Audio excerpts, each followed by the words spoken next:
ज़बरदस्त कहानी है आपकी, आपको चाहिए आप अपनी कहानी भी लिखें।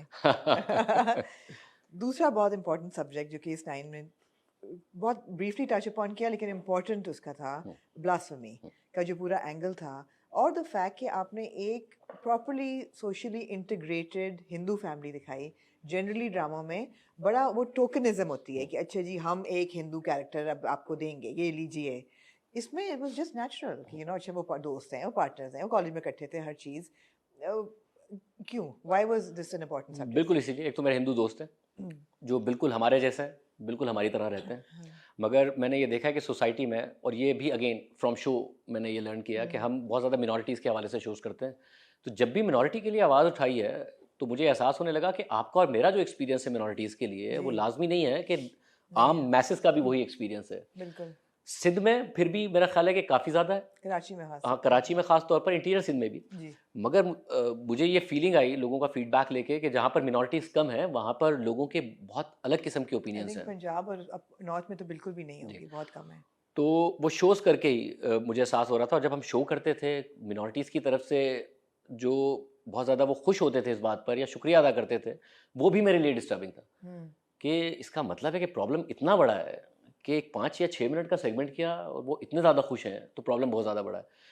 तो दोस्त हमारी टीम में भी है, जो रोहित नाम है वो मेरा टीम मेंबर है, अच्छा। और मनीषा उसकी वाइफ का नाम है। अच्छा, ओके ओके। असल में उनकी हाँ। वाइफ का नाम है। और उनका जो शहबाज भी आपके एक्चुअल प्रोड्यूसर हैं, Shahbaz is my actual producer, लेकिन सेट पे एक्टर है।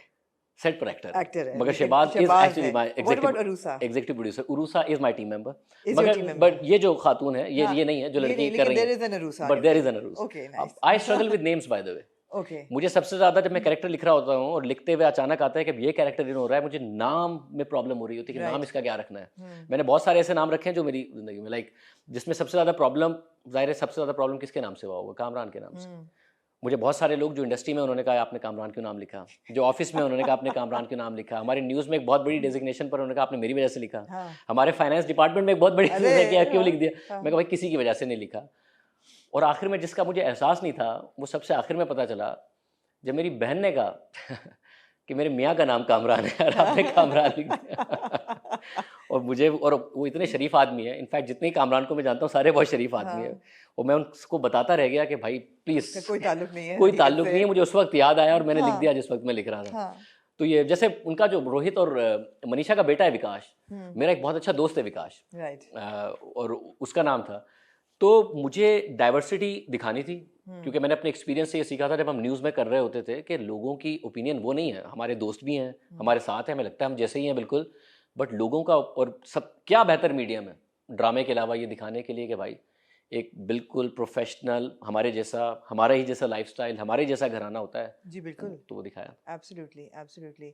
एक और बहुत इंपॉर्टेंट सब्जेक्ट जो जिस पे टच अपॉन किया भी नहीं, वो इनएडवर्टेंटली हो गया एपिसोड 9 17th में, जब बिनेश सारे कोर्ट केसेस और एक्चुअल केसेस को नरेट कर रही होती हैं सारा। तो एक लाइन जो थी 26th कॉन्स्टिट्यूशनल अमेंडमेंट में, वो काट दी गई थी। तो मुझ जैसे बहुत लोगों ने सोचा कि क्यों, किसने कहा काटने को, खुद से काटी, पेमरा ने कहा काटने को, कहाँ से प्रेशर आया? उस पर कर सकते हैं बात बिल्कुल प्लीज? कर सकते हैं। ये आप जो ड्रामा इंडस्ट्री है ना, उसको, उनका शायद पहली दफ़ा कोई लाइन कटी है, इसलिए आपको लग रहा है हमारे लिए रोज़ का काम है।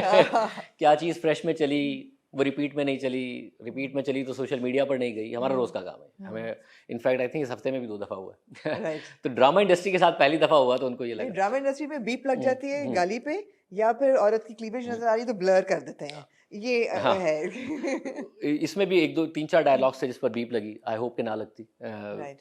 हुआ, मगर आई थिंक बाकी बड़े मैसेज को पहुंचाने के लिए बीप लगाई गई थी, जो कि प्रोडक्शन ज़्यादा बेहतर जानती है, जो सेंसर डिपार्टमेंट होता है चैनल का। आप बात कर रही हैं जिस सीन की, उस सीन ने केस 9 के साथ इवॉल्व किया बाय द वे, क्योंकि पाकिस्तान में पॉलिटिकल सिचुएशन बहुत तेज़ी से चेंज हुई है। मैंने शुरू में ये लिखा था कि बिनिश ये कहती है कि ये जिस जज का जजमेंट है, जस्टिस मंसूर अली शाह, ये एक मुल्क के मुस्तकबिल के चीफ जस्टिस हैं, और जस्टिस आयशा मलिक भी एक दिन मुल्क की चीफ जस्टिस बनेंगी। मगर फिर अमेंडमेंट्स हो गई और बाय द टाइम वो रिकॉर्ड हो रहा था, और मेरा ख्याल है अमेंडमेंट्स, एक अमेंडमेंट हो गई थी, तो फिर मैंने कहा कि स्क्रिप्ट चेंज होगा। फिर वो स्क्रिप्ट को चेंज किया कि अगर इस मुल्क में अमेंडमेंट ना हुई होती तो वो होती चीफ तो जस्टिस होते। राइट तो ये इवॉल्व होता गया, जिस तरह पाकिस्तान की सिचुएशन बदलती गई, बिल्कुल पहले कुछ और बोलना था, फिर कुछ और बोलना था, 3 वैरायटीज इसमें आई है क्योंकि मुसलसल बदल रही थी। मुझे डर ये लग रहा था कि एक और अमेंडमेंट ना हो जाए और ये स्क्रिप्ट बाद में लोग कहें कि ये तो पुराना हो गया, क्योंकि पाकिस्तान में इतनी तेज़ी से माशाल्लाह चीज़ें बदलती हैं। ये हो गया, ये बिल्कुल इंटेंशनल था कि मैंने लिखा और बिल्कुल इंटेंशनल था कि ये गया, मगर उसके बाद शोर मच गया कि इतनी बड़ी बात हो गई है, क्योंकि उसी वक्त 27th हुई थी अमेंडमेंट, राइट तो सेंसिटिविटी बहुत ज़्यादा थी, अमेंडमेंट्स बहुत तेजी से होती है बहुत माशाल्लाह तेज़ी भाई से मुझे भी माशाल्लाह, बिल्कुल देखा या तो होती नहीं है या फिर बहुत लिखते तेज़ी से लिखते होती है 26 से 27 कि सोचें सोचें कि ड्रामे में लिखा गया। और मुझे अभी तक याद है जब 18th अमेंडमेंट हुई थी उस पर कितना शोर हुआ था। एग्जैक्टली अब तो हो के हाँ गुजर जाती है अमेंडमेंट हाँ, और वो तो अच्छी अमेंडमेंट थी। हाँ 18th amendment was a good amendment. और आप ये सोचे ना कि ड्रामे में लिखा गया कि इम्पैक्ट डालने के लिए, वजन डालने के लिए लिखा था कि ये जिनके जजमेंट हैं इसको अहमियत दी दी है जज साहब, क्योंकि इन्होंने मुस्तकबिल का चीफ जस्टिस बनना है, इन दोनों ने, जस्टिस आयशा मलिक ने भी, जस्टिस मंसूर अली खान ने भी। मगर वो आखिर में बोल ये रही है कि ये होते, इनकी बात को अहमियत दीजिए, अगर ये ये होते अमेंडमेंट ना अगर होती अमेंडमेंट तो ना होती। हाँ तो मगर बाहर फिर शोर मच गया। तो जिस तरीके से पाकिस्तान में, जिस तरीके से हमारे न्यूज़ शो जो कभी कभार आप ऑन एयर 42 मिनट का देखते हैं मगर आपको रिपीट में या फिर यूट्यूब पर 36 मिनट का बिल्कुल मिलता है, जो कि बिल्कुल अक्सर ही होता है, वही हुआ बस, उसकी नजर हो गया उसकी नज़र हो गया।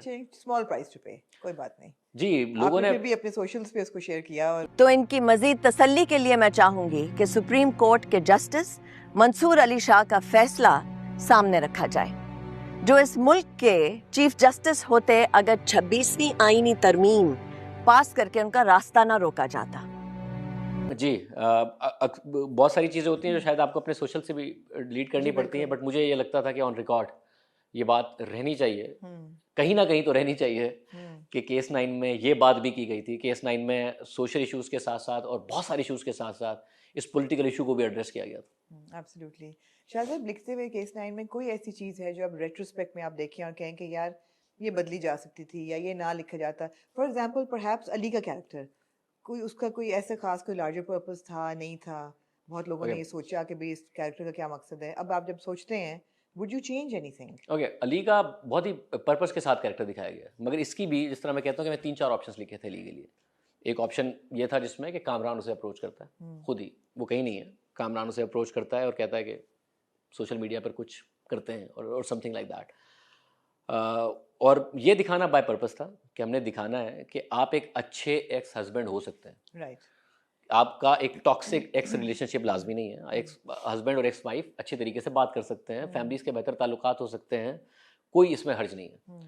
और उसका एक और ऑल्टरनेट इसलिए भी डेवलप किया था कि एक साइड पर किरण है जो चीटिंग माफ़ करती है और उसके शौहर ने आखिर में रेप कर दिया है। सबा के स्ट्रॉन्ग कैरेक्टर को दिखाना था कि ये इतनी स्ट्रॉन्ग है कि इसने सिर्फ चीटिंग करने पर अपने जो कॉलेज का दोस्त था, जो कि बहुत ही अच्छी दोस्ती भी थी और लव मैरिज थी, उसको छोड़ दिया।